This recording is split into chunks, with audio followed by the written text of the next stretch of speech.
And we're live. Welcome, everybody, to I Loathe Basketball. I'm Anthony Irwin, as always, joined by Harrison Fagan, who just seconds ago admitted to me a legitimately, earth-shattering moment for me in terms, I've already thought that Harrison and I were just polar opposites as human beings.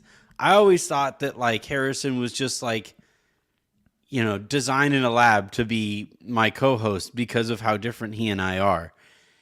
This might have gone a step too far, man. This is too much to take. I don't know how to deal with this. You don't like soup? Oh, Soup. I thought it was my take that Patrick Beverley should get more minutes that you were upset about. It was the soup thing? Honestly, that's a better take than disliking soup. Who doesn't like soup? Yeah, I don't know. I don't like eating warm liquid. I don't know. You drink coffee? That's different. That's coffee. Coffee's not a soup. What are we doing? Are we are we in the middle of the NBA offseason? We're doing is coffee soup segment? It's a broth, It's a broth. It's good. We have our finest coffee broth. bean. We have our finest coffee bean broth here for you today. Because I told that, I hop on here and I was like, yeah, I just realized it's 3 o'clock and I've barely eaten anything. I had a bowl of ramen and now I just had to stuff my face with a peanut butter and jelly sandwich. And you said, yeah, I can't stand ramen. And I was like, that's weird. Well, how about pho? Nope. How about, there's no do you like stews? No, not really. Chipinos? I don't even nothing. know what that is. You could have just made that up. I don't. Well, cioppino is this. I mean, you wouldn't like it because it's not vegetarian, but it's it's this Italian soup with noodles and a whole bunch of seafood in it. It's glorious. I had some in San Francisco once, and it was just wow. And yeah, the idea that you wouldn't like any of that is just crazy to me. It's this. I don't know how to handle this. I don't know. Yeah, if I don't know. on. I've never been into it. I don't know. I'm seeing lots of support in the comment section for my takes, and so Where? No way. Just in our Slack. Zane, thank you, Zane, for watching, for your patronage and your support. But yeah, I don't know. I don't really have anything to elaborate on. I've never liked it. It's not to the point where I won't eat it or something. I will eat soup if it comes with a meal or, I guess tomato soup with grilled cheese and stuff. That's good. But then it's more of a dipping sauce than than a soup. But yeah, just eating it by itself, I don't know. I've never really I'll eat it. I'll eat ramen. Mia made ramen a couple weeks ago. But it's save. not solid save. Just in case she's well, I ate it. I ate it. I'm not. It's just not. It's not my thing. It's not my favorite type of food. So when you were like, yeah, I had ramen for breakfast, I was like, oh, that's a bold choice. And then you kept questioning me, and yeah, I'm not a big soup guy. Just insane. It's just crazy. I look forward to soup season. It gets cold and I get excited because all of these food options are now present to me. And this idea that no, that's not something that. Is there a food that you flat out will not eat? I mean, other meat. than meat. Because you're so not polite really. I'm and agreeable. That you won't like stuff, but you'll eat it because you're polite. But is there anything that that pales that comes before your politeness because of how much you hate it? I guess maybe ranch or mayonnaise or those but even then I'd still eat it if I had to make if it was the only thing available. But yeah, not really. I used to be really picky as a kid, but my palate has expanded. All right, well, I'm going to try to, this is literally going to be in the back of my mind all show. This is forever. I'm glad I'm going to win. I'm going to win every debate today because you're going to be on your heels. Our friendship is forever altered. I don't know who, I don't understand how somebody can not like soup. All right, today on the show, we are going to talk about Darvin Ham's coaching. I think last night was a bad Darvin Ham game. Another bad Darvin Ham game. I think he's kind of costing the Lakers some wins here and there. We are going to talk about the next 24 hours in which the Lakers, I talked a second ago about food options returning to me based on the season. Trade options apparently are going to be flooding through the door in the next 12 or so hours for the Los Angeles Lakers and everybody around the NBA. And yeah, we'll just kind of see where else this all heads from there. Let's start though with Darvin Ham. I think we're far enough into the season where we can have a decent we can have takes, right? I think there's enough of a sample size here where we can have takes, we can have thoughts, we can contextualize those thoughts, and we can offer up disclaimers for those thoughts. But I think we're far enough into the season, and he's made some of the same mistakes over and over and over again, often enough, that there are parts of his approach that can be, I think, criticized. The one thing that everybody is, I think, going to point to is the starting lineup. It's the first thing you see every game. Even before the game, you find out that this is going to be the group that they're going with. And Harrison, I think they're costing themselves points. I think they're costing themselves, they're digging a hole for themselves right at the beginning of the game.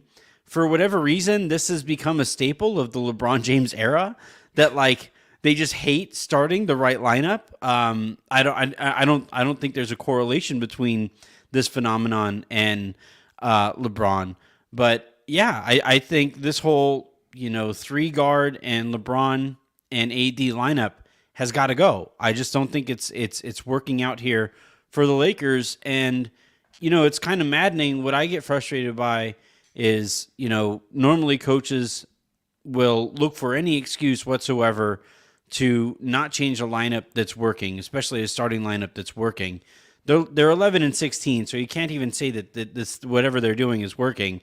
Yeah, and it's not like the JaVale thing in year one where it's like, they're kind of costing themselves some points, but they have the best record in the NBA, so it's probably not that big of a deal if this is keeping everyone happy. Yeah, that is not the case here. And their biggest win of the season, maybe their biggest win of the last few seasons, was against Milwaukee, and they did change their starting lineup after that one. And I don't know if it's a politics thing. I don't know if it's a Darvin Ham, Patrick Beverley's Darvin Ham, what Avery Bradley was to Frank Vogel. These try-hard point guards who slap the floor and look like they're working hard on defense. Get out of my life. I hated you guys back in high school, and I can't stand watching you play now. Do you think this is something that will be addressed? Do you think this is something that we're just gonna have to deal with?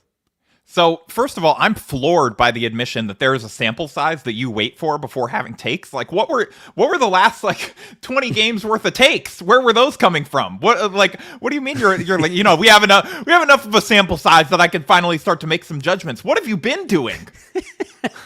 Well, all right. I mean, if you're gonna ask, I generally I'll have preconceived notions on certain parts of basketball, and if the data challenges those things, I'll kind of sit it out and I'll see how things look. You'll look for other data that confirms your observation. No. Fair, whatever. I'll look. So for example, one example here is Russell Westbrook and Rajon Rondo last year, and Russell Westbrook and Dennis Schroeder this year. That is not a combination in basketball that I thought to myself, that could work, right? And heading into Rondo and Westbrook, even less so. Right. Yeah. Right. Yeah. And lo and behold, they were terrible last year. Right. That combination was awful last year. And so right when I saw it for the first time, I said, nope, that's enough of that. the sample size on that was 33 seconds. And I was just like, we're good. We are set. That is not something that I need to ever see ever again. And I think this year we get Russell Westbrook and Dennis Schroeder and same kind of thing. Seen it. We're good. Move on. But I think with somebody like Darvin Ham, who there is a lot to like this isn't me killing Darvin Ham. I don't think he's doing a particularly great job, but I also think he's a rookie head coach put in an impossible situation. Right.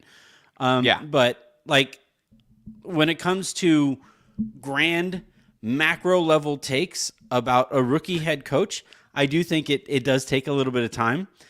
No, honestly, I respect your restraint that you had. You actually, honestly, I don't know that, and maybe I've just missed it because I've been on Twitter less in sort of this new role, and I've been actively trying to avoid your tweets as usual.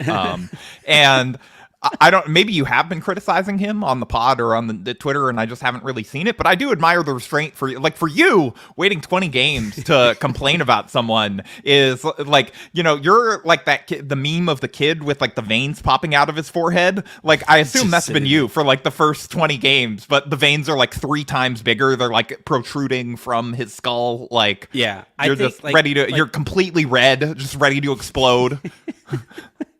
They're like, no, I actually gotta give it 20 games. I used to have a jawline. Like it used to be like my face used to be narrower, but me just clamping down with my jaws at all times has made it so my face is expanded. Like it's just I'm gnawing at my teeth. Yeah. It's my love for soup. Yeah. It's all the soup. But no, like just to sort of get back to your original question about Darvin and this starting lineup and all of that stuff. The fact that they did kind of go to a different group in the Milwaukee game does make me think that he's still sort of experimenting a little bit. And we've seen coaches, time and time again of, Frank Vogel and Luke Walton and, like going back years and years where it's like, oh, I want to get an X game sample, like with which to sort of judge this lineup. And I kind of want to experiment with this thing for 5 games, 10 games, whatever it may be. So I don't think that he's necessarily going to be married to this starting lineup group, like if it continues to not work and the Lakers continue to start the game in a hole. But for as much as I think people have been honing in on Pat Bev, and you and I talked about this last week a little bit, even checking back in a week later on the most appropriately named show in podcasting after that loss last night, I Loathe Basketball, doing our latest sort of like, net rating advanced live look-in thing. The Lakers are still slightly better on the floor with Patrick Beverley out there than they are with him off. Now, again, that's like it's by 0.3, of a difference, and both numbers are in the negative. And so it's, like the team has not been good. They've been slightly less bad with Beverly, but it's negligible. So the idea that it's just like him that is leading to these deficits or these, these issues or whatever, like that just doesn't really completely hold up in the data. I understand why, because I too watched him talk trash to Bojan Bogdanovic while he had the greatest quarter literally of his entire career and just hit 3 after 3 after 3 over Pat Bev like he was a particularly yappy folding chair, and fouled him on multiple threes.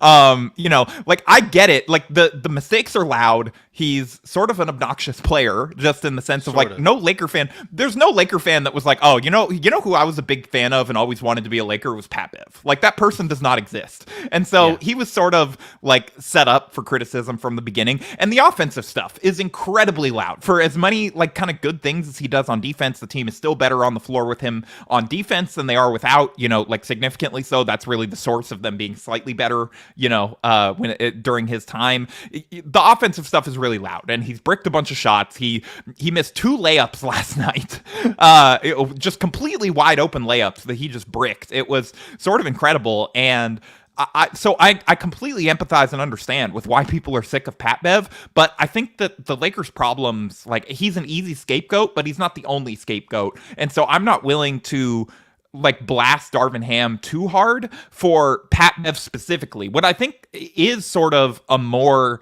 legitimate criticism is the 3-guard starting lineup. I think they're too small. And so I don't think that it can be Pat Bev, Dennis, and Lonnie. And, out of those guys, then it's really like, it's Pat Bev or Dennis that you're considering benching because Lonnie has been arguably the 3rd best player this year, at times. He's certainly in the top 5, top 6. Yeah.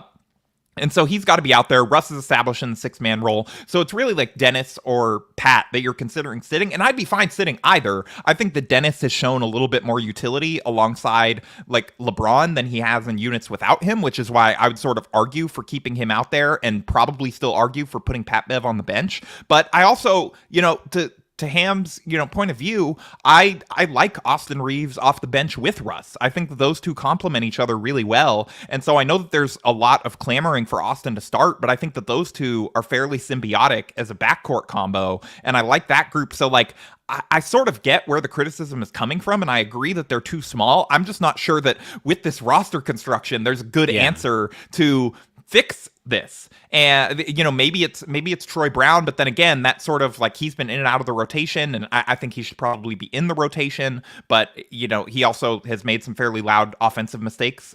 Speaking of Pat Bev, and so it's these are not easy decisions, and I get that it's really easy to yell about Pat Bev, and I was as annoyed with him as probably anyone last night, and it led to me. We were talking in Slack about how much Russ must be enjoying this. It's like the Lakers brought in his worst enemy to just fail and like enemy struggle. He's like, Russ is literally showing up to his biggest hater's funeral, and so like on the sidelines, and so it's just I get it. I don't particularly enjoy the Pat Bev experience either, but I also don't think that the answer is super easy. Yeah, and that's the context that I think is really important here to mention. It, to be fair to Ham, right? It's kind of like last year complaining about rotations with Frank Vogel when the team was shit, right? Like there's. And I think once again they're like bench DeAndre Jordan. He's like, for who? right. And so Dwight can't move. Right, like Dwight played last week. He still needs another week to recover, and then he'll be available the whole rest of the roster 6'4" guards. What do you want from me? So when we talk about Darvin Ham, when we talk about these decisions, right? I think the disclaimer over all of it that we need to offer up is there is no easy solution here because the team is bad, right? Like if the team is bad, then there's just, as a head coach, you're only given so many cards to play. And if you're playing Uno and all of your cards are draw 25 or whatever the opposite of draw 25 cards is for yourself, like you're just kind of, you're going to lose that Uno game. Yeah. And like I did really quickly pull up some numbers here about that agree Patrick with you. Beverley. You want to go look for some stats that back up your takes? Maybe. So I think there are two counters to what you're talking about with Patrick Beverley, that the Lakers are slightly better with him on the court than when he's off of it. A lot of his minutes come with LeBron and with Anthony Davis. He's never out there for a good reason, right? He's never out there that's a fair point. Yeah. That like he's not out there running the second unit, and if he was, his numbers would look significantly worse, right? I think we could criticize Ham for that. If he had Pat Bev out there running the second unit, I think that would be a legitimate point of criticism. What's funny though is that while I dislike the Patrick, gotta open up the floor, let Pat cook. But while I dislike the Schroeder Russ lineups, I don't think that's ever going to work. I do think Pat and Russ has a better chance of working. So if you did want to make the super easiest move here and bring Austin swap into the Austin starting for lineup, Pat, and I think that's worth looking at a little bit more. But so LeBron and Beverley in 361 minutes so far this year, offensive rating of 104, defensive rating of 106.5, a negative 2.5 rating there. And if you're turning LeBron in 361 minutes, which is not nothing, into a negative NBA player, Pat, look, okay. I absolutely despise you for putting me in the position of defending Patrick Beverley, but LeBron hasn't been great. LeBron has turned himself into a negative NBA player a few times this year. I'm just gonna, look, especially I'm not willing to put all of that on Pat. Also all fair. I'll say. All right. That's a good counter. I'm glad you mentioned that. I don't think we can say the same about Anthony Davis, though. Not really. No, Okay. I think maybe one or two bad games, but not really. 420 minutes that Patrick Beverley and Anthony Davis have been on the court together. Blaze they it. have, Blaze it. Yeah, right. It's a high number for my liking.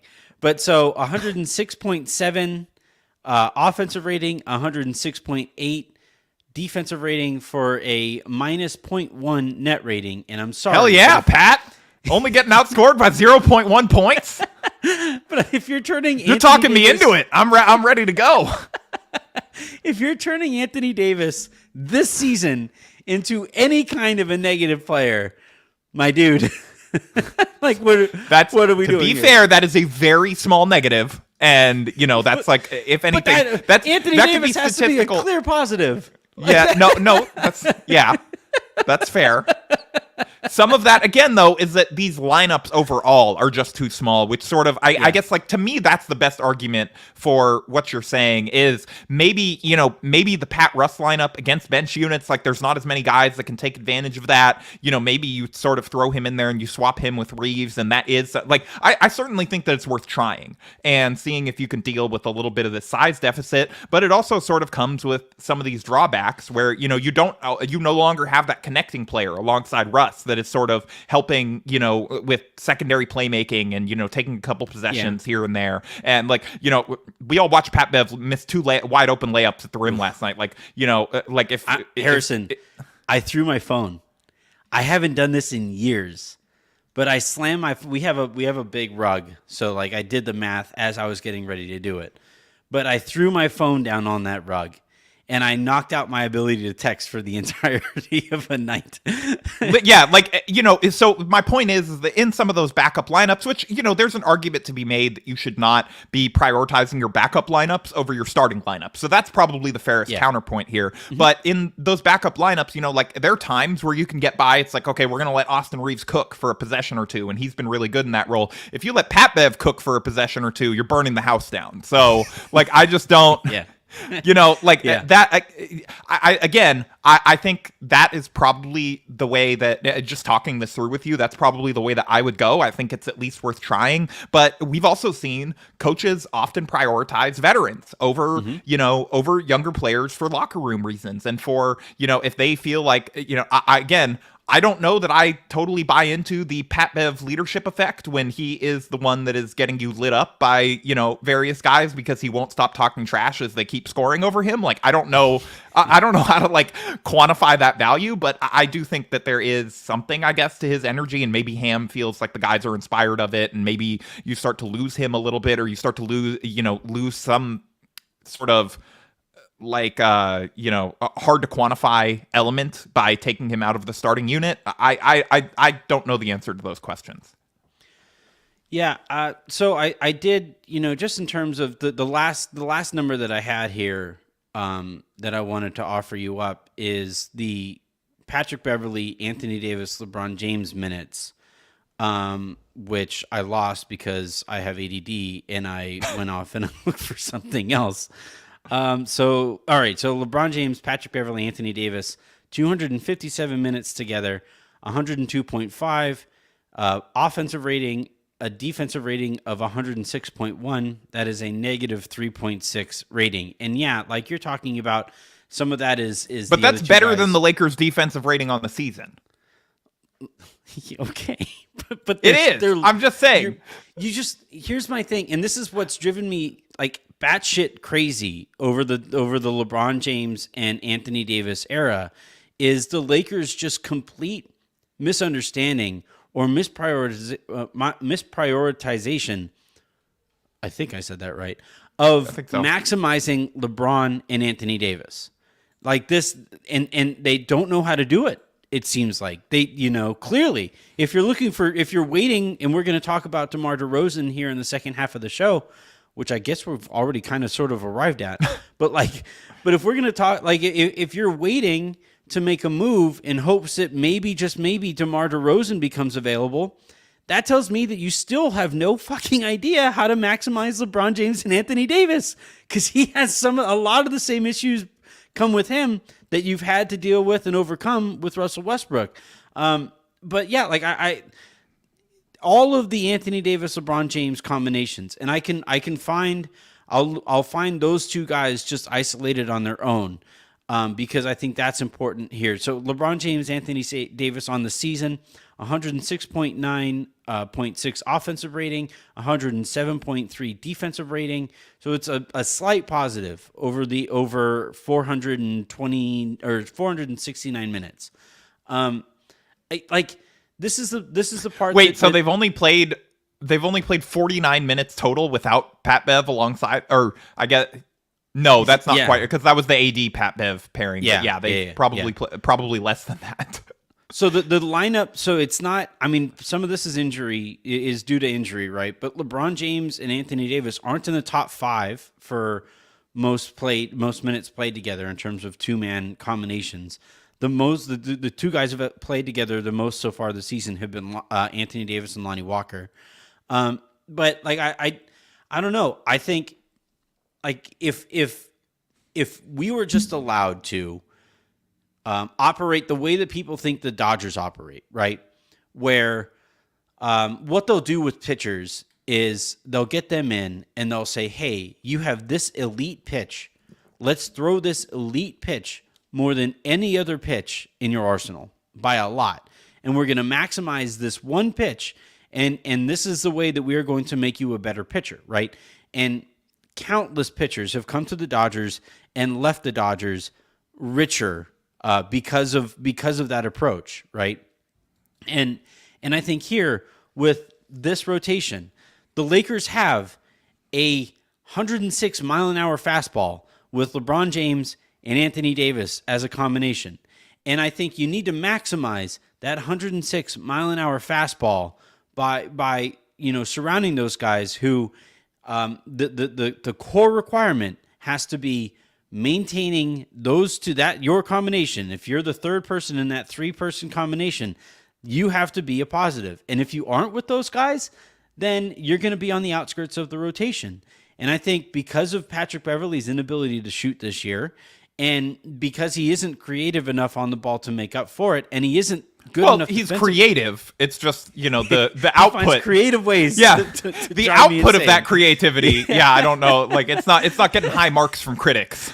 But like I think with Pat, like he's not good enough defensively anymore. He is still solid. Like the reason that he's he has the numbers in terms of positive impact that he's had so far this year, not just because he plays a lot of those minutes next to LeBron and AD, but a big part of it is because like he is one of the Lakers' better defensive guards. That said, he's still... That's a fair point. When you get replaced by Kendrick Nunn at times, it's like that defense. Well, here, if we're going to talk about Darvin Ham, stop playing Kendrick Nunn, man. We're done. We're good here. I did not expect to be. What are the Lakers? They're like 23 games in, something like that. 25. Yeah. I was not expecting to be at the point where I was like, I don't know if Kendrick Nunn is an NBA player. Man, he came in there last night, and it's already frustrating enough to watch him on offense, where he's clearly gunning and trying to get himself going, so that he has a contract after this one. Which, by the way, I'm not positive he will. And then you watch him on defense, and there was a play that the only reason he didn't get a defensive 3-second on this play was because people kept cutting in front of him in the key. And he was just kind of like wandering around the paint, which is fine if you're like DeAndre Jordan, Damian Jones, Anthony Davis, and you're huge and you impact people at the rim. But if you're Kendrick Nunn, you can't spend the vast majority of your time on defense in the paint. Yeah, I'm going to go ahead and guess that that Darvin Ham is not like, Kendrick, I think we need you protecting the rim. They have Kendrick Nunn in drop coverage. Like, it's just... I was watching that, and he was out of the game soon thereafter. In fairness to Darvin Ham, but I think we're set on the Darvin Ham. Ham has had a pretty short leash with him. I think they're trying to give him moments to see if he can start hitting some shots. But there have been a couple DNPs. Like he's good. I think Ham has sort of figured out that this guy's probably not the answer to very many questions we're asking. Yeah, Rob is sending emails to Ham. Hey, we getting none in the game today? And those are emails that Ham needs to start sending to spam. I think in general, you could probably send Rob's emails to spam. I think that's why the Lakers haven't made a trade, is that he sent so many spam emails that nobody around the league is answering them. But like that email thread in particular is one that like you can just really ignore. I think that's a good one that we can just live without. Yeah. The other thing here that before we move on, that I want to talk about with Ham, and I think it's really hurting them, especially late in games, I understand. Like, again, I think it's always important to offer up context here. I understand why he's taking the approach that he is, but I think it's an approach that he has to change, where the Lakers have a lead late in the game, and he tries to let the guys just kind of play through their errors and try to fix themselves on the fly. And, look, Phil Jackson famously was somebody who said he did all his coaching in practice. The games was all about the players executing.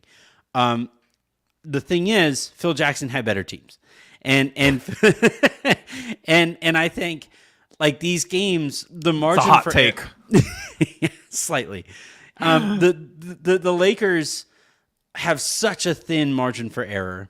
It's so razor thin that, when that momentum shifts, it shifts in a big way, right? Like last night, I thought it was really there was a play where I think Grant Williams or Derek White knocked down a three. No, Grant Williams knocked down a three in the corner, and then LeBron passed the ball to Russ, who didn't go back to get the ball. Derek White goes in and he steals the ball. That right there was momentum shifting, and everybody saw it. And I to Darvin's credit, I think he did call a timeout there. They did try to regather themselves, but they come back out, and I think they reassumed some of those bad habits that have really hurt them so far, especially late in games where they just walk the ball up the court and they run super rudimentary sets, and that's, if we want to call them sets. It's essentially LeBron calling Anthony Davis up to the top of the key and running a pick and roll that doesn't really accomplish anything and forces them into a shot late in the shot clock. I think Darvin needs to be quicker on calling timeouts and reminding and forcing the Lakers to run something. Just get into anything. Or just to get them a breather at times. Like, this is a that relatively thin roster. And I think he actually, I believe I saw this last night, he said that he should have taken some more timeouts down the stretch of that game to kind of get guys some rest and stuff. And, to his credit, he's taken responsibility for these things. Like, when they have sort of gone wrong, he's pointed the finger at himself and he's taken the blame, which I think is a good quality for sort of a leader to have, is to be willing to sort of take that and not just be like, well, guys, like, I wouldn't want to be in a foxhole with these guys. That's all I'm saying. And in actual things, coach said. No, well, yeah, they might shoot me in the back, was the full quote.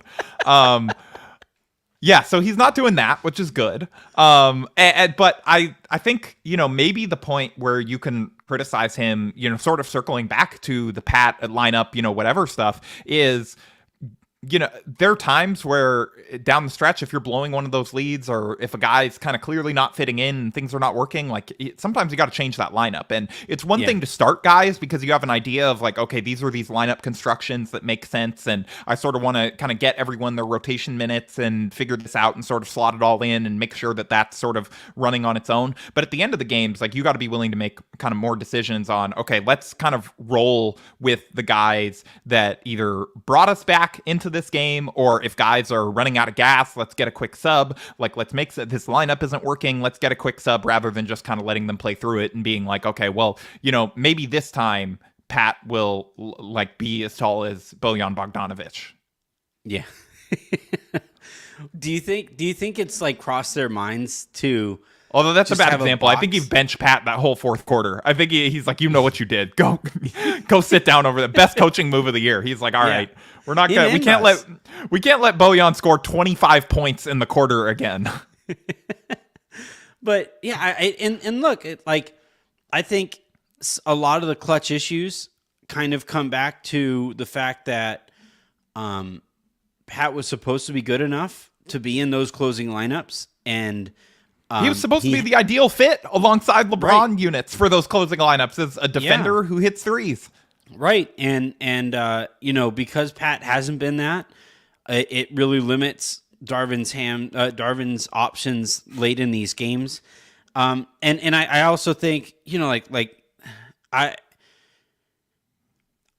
struggling to not continue to yell and beat the table, and get angry at the front office for doing this stuff. But, he is a rookie head coach, and these are these are hiccups that we knew were going to come because he's a rookie head coach. And the fact that, the Lakers entrusted a rookie head coach in this kind of situation, again, I think points to them not quite having an understanding on how difficult it is to win basketball games in the NBA. Because I think Kurt Rambis knows how difficult it is for a rookie head coach to win in the NBA. Any head coach probably sees how many wins like Darvin has. He's like blown away. You're allowed to do that in your first year? I would love to sit in on a conversation between Phil Jackson and Kurt Rambis. Like Kurt just always asking, how did you win? Like, how do people do this? Phil just does like the triangle gesture. No, he goes, and then magically a win shows up in his column. Yeah. But yeah, I think it's the kind of thing that with criticizing Ham, it's impossible to criticize him fully and hold him fully accountable because of all of the other stuff that's going on, right? LeBron hasn't been the best that LeBron can have possibly been so far this year. The Lakers as a group, it's a bad group that was put together, and there are some baselines that do not exist, that are not being reached. That makes it impossible for Darvin in some of these cases to figure this out. I don't think it's possible to put together a 10-man rotation that with the guys that the Lakers have right now and be confident for 48 minutes of that game. It's not. No. It's not possible. And the Lakers are, they're too old, I think, to rely on like a 7 or an 8-man rotation for 82 games. And so, like, this is the kind of situation that the Lakers find themselves in. And we'll talk here in a second about like what the next couple weeks or so are going to look like and whether some of these issues can or will be addressed. But, I do think we're far enough into the season, and I do think Darvin Ham has made these mistakes often enough that like the next time he says, I should have handled my timeouts better here, or I needed to bring somebody else into this lineup, or, us not winning here is my fault. It's going to start to sound like empty words because, an apology has to usually be a promise not to do that thing again, right? And if somebody keeps apologizing for making the same mistakes, they aren't really apologizing. They're acknowledging that a mistake was made, but they aren't actually ever going to address the mistake. And yeah, they're sorry you feel that way. Yeah, right. It's like, I'm sorry you're offended by the thing that I said. And it's just, I'm rooting for him. I think there's a lot that he's done that's been really good so far this year. His relationship with Russell Westbrook has been, I think, one of the better stories in the NBA so far this year. He just seems like a good dude too. Like, the positives have far outweighed the negatives, I would say, so far. Yeah. But the negatives are really loud, and on a team that has such a thin margin for error, they need to be mitigated more. Like you have to start to limit some of these mistakes, or else, they're going to keep losing what feel like winnable games. All right, let's go ahead and really quickly here wrap up on, it is December 14th. December 15th is apparently when the Lakers options are going to open up. And, I had somebody tell me, why do I keep ignoring the post-holiday deadline that Dave McMenamin threw out there for the Lakers? It's for my own sanity, dude. That's why. Well, I was going to say, when do you think that we get the first leak that it's like, GMs who are famously just like really all about work-life balance and take lots of time off during the season to spend with their families. Not everyone goes to Disneyland during the trade deadline. It's like, but we're going to get the leak. It's like, Rob just can't get a hold of these guys. They're all taking their Christmas vacation, you know? So it's going to be interesting. The news cycle here is going to be interesting. I do think there are parts of the news cycle to this point that leave some reason for optimism, not necessarily in the Lakers' interest in making a trade, but like I think with some of the guys whose names are coming up, like Bojan is perfect for what the Lakers need right now. Kyle Kuzma is perfect for what the Lakers need right now. poor asset management notwithstanding.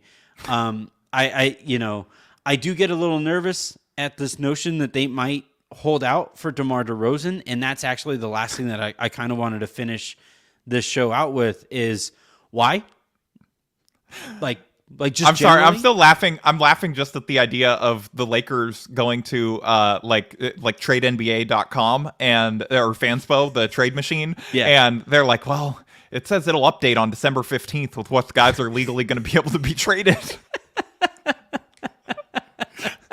They keep trying to put these packages together, and the NBA is like, "Oh, it won't be legal till December." And they're like, "Ah, shit, foiled again." All right, we just got to start. Man, we got to start running works. these. We got to start running these simulations on December 15th. We're just, just let McMenamin know we're putting it off till then. But why? Tell him to fix ESPN's trade machine if he wants us to make a move so bad. No, the DeMar thing does not make a lot of sense to me. I honestly was one of the I think this is probably on air last year. When we would talk about the approximately 70,000 times DeMar DeRozan did an interview saying he thought he was going to be a Laker, while he was having like a not career year, but really, really good year. Yeah. Arguably career year. One of his best year. Yeah. One of his best years, ever. And he's doing this, and everybody's like, "Oh, how could you choose Russ over that guy?" And da da da. It's like, I mean, DeMar's clearly has more left in the tank as an NBA player than Russ does. I think at this point, it's fair to say, and more utility in those situations. But I don't know that the fit with him here is a whole lot better than what Russ's was. And It just kind of feels like the type of move you'd make so that people would stop making fun of you on Twitter about it instead of like an actual like basketball fit. Like I think DeMar's great. Like all due respect to DeMar, but I just, again, like we just saw him and LeBron on a Drew League team lose this year, and that was like without AD in the paint, sort of, and all of that stuff. Like it's just, like, I'm not saying that like based on one Drew League game is the reason the Lakers should not trade for him, but although it's not on the list. Yeah, like. It leaves me with questions about how well those two would play off of each other. I see John in the comments is saying that the Lakers need a closer and that DeMar would close the game. Like, you think DeMar is going to be getting those shots over LeBron or AD? Like, to me, that's not good process anyway. Right. And I certainly don't think that it's worth, 2 first-round picks, which is almost surely what it would take to get the Bulls to, punt on this experiment, if they're ever even going to, which, I was talking on the Sacktown Royalty podcast yesterday. I don't actually buy that the Bulls are going to blow it up because, as our friend Ricky O'Donnell was talking about on this podcast and has talked to us offline about many times, the Bulls' goal is not a championship. It's like the first round of the playoffs, and DeMar is closer to that than, trading him for Russ and picks and, whatever else it may be. So I don't actually buy that this is an option. So to me, I just don't really care that they're saying that they'll like potentially wait on this. Like, I think that's a dumb idea, but I also think, like it may not, that may just be them trying to sort of continue to kick the can down the road and satiate people for why they're waiting. It's like, they're waiting on an all-star. It's DeMar DeRozan. You got to wait on DeMar. That. What if it's Bradley Beal? No, I mean, it's the theory that I give you, right? That like they just keep test ballooning names that will get Lakers fans to shut up for a little bit, And it's just, whether it's Lakers fans or that inner circle where they're like, wait, we can get DeMar? What? I think DeMar would probably help this team more than Russ does, I think. But I don't know. I think he would, but I don't know that it's enough to be worth 2 first-round picks where it's like, oh man, the Lakers have a real big 3. It's, in 2 weeks they would be like, oh man, how could they mess this up? These guys don't fit. Well, and this is I'm glad that you said that word, fit, because like they just keep ignoring that as an idea is. But like, what if they brought DeMar off the bench and they continued to start Patrick Beverly? Right. Like it's just, 48 minutes of All-Stars, baby. It's just this is the part of it with DeMar. Like I don't think I would have much rather made the Indiana trade for 2 first-rounders over trading for DeMar DeRozan. And then on top of that trade is available now, right? Like the Lakers, they could just come off of their stance of their unwillingness to move those 2 first-round picks, and that can get figured out now. But I don't know. The Pacers have been like kind of spunky, and we know Herb Simon likes, has a similar philosophy to Bulls management, and so maybe not. We don't know that for sure. maybe, but like, all right, if it isn't available now, but it was clearly available before, right? DeMar DeRozan has never been available to the Lakers. It might never be available to the Lakers. And so it's not even that the Lakers are waiting to use their 2 first-round picks for DeMar DeRozan. It's for maybe they'll have the chance to negotiate for DeMar DeRozan. So it is just further kicking the can. It is just further just kind of holding off because, like, guess what's going to happen if now DeMar DeRozan's available? Well, but do we really want to take on Nikola Vucevic? We aren't sure he fits. You know, we watched that Drew League game. That guy? Yeah, like they could take back Alex Caruso. Yeah, but like, you know, the luxury taxes would still be a problem. Like it just feels to me like an opportunity to make another excuse not to do something. And I don't know. This whole wait for December 15th, it was wait for 20 games. And then now it's, well, you know, he just can't get a hold of anybody because nobody wants to do anything before January. Then you get to January and it's like, yeah, but you're so close to the trade deadline that you may as well just wait for the trade deadline. Deadlines create action, Anthony. You know? Yeah. And then after the trade deadline, it's like, well, you know, so nothing really presented itself. And it's like, hold on, that's not true. That's not true because before the season, an opportunity did present itself. Like we know this. Like it was right there.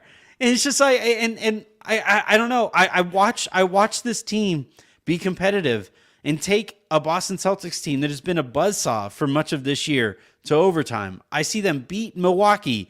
I see them be competitive in the vast majority of their games. And this 11-16 record could very easily be 16-11 if it was just a somewhat sensible roster. But no, we're just going to keep waiting and we're going to keep waiting and we're going to keep waiting.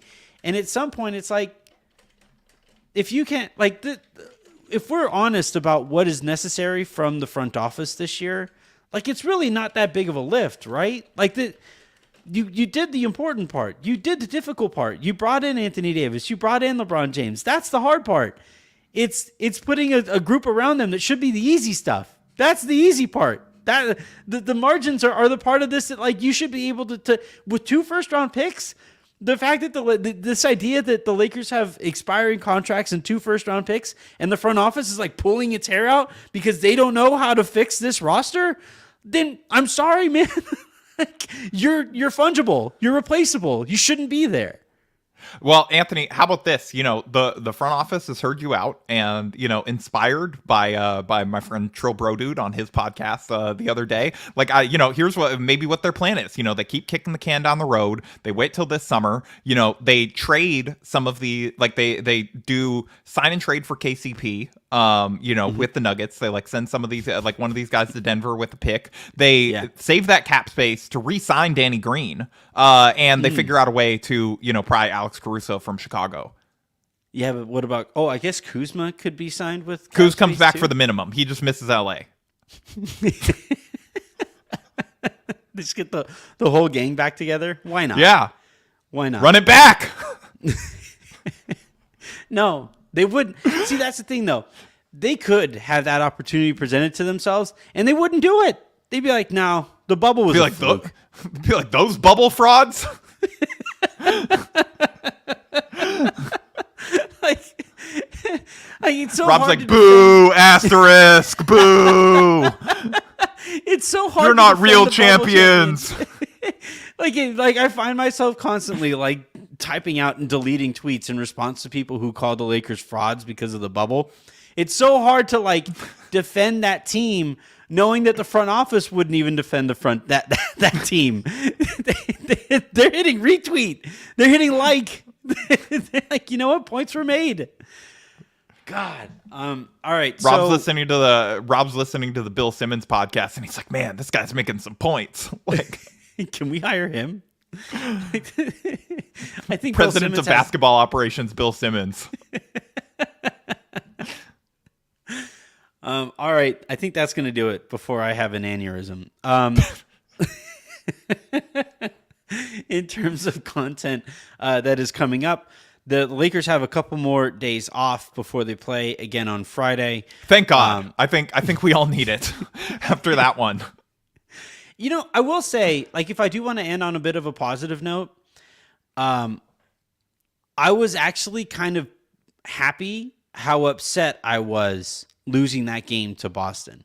Like, so for example, the last year the Lakers would lose some like when they lost to the Thunder, right? They gave up a 20-point lead to the Thunder, and I was just kind of like cackling. I was just like, these idiots, like these guys suck. This sucks. This year, Like they just blew a lead, and now Russ wants to fight Darius Baisley for like hitting a layup or something. Yeah, right. Like these morons. I can't even get angry because I know this team sucks. This year though, like they lose that game to Boston, and I know that this, like, I'm not trying to do the moral victory thing here, but I was like pleasantly surprised how annoyed I was that the Lakers lost that game.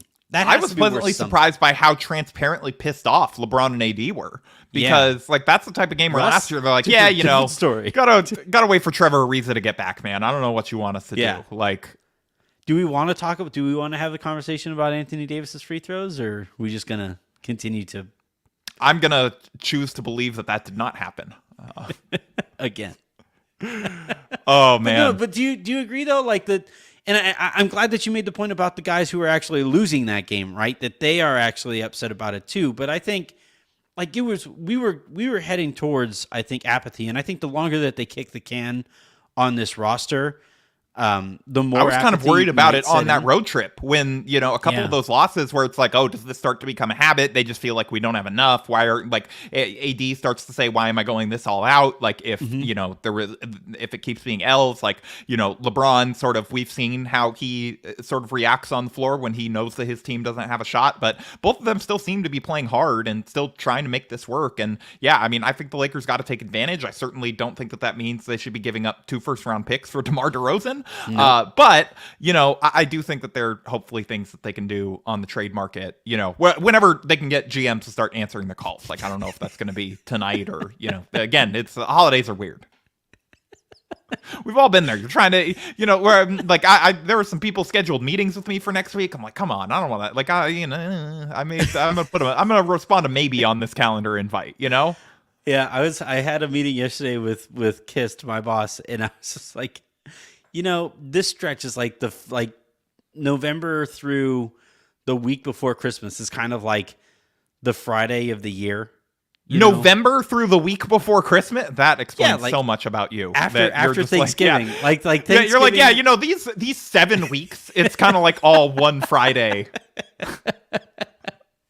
Well, if we're breaking up the entire year into a week, it's like, I'm clocking out early. Like,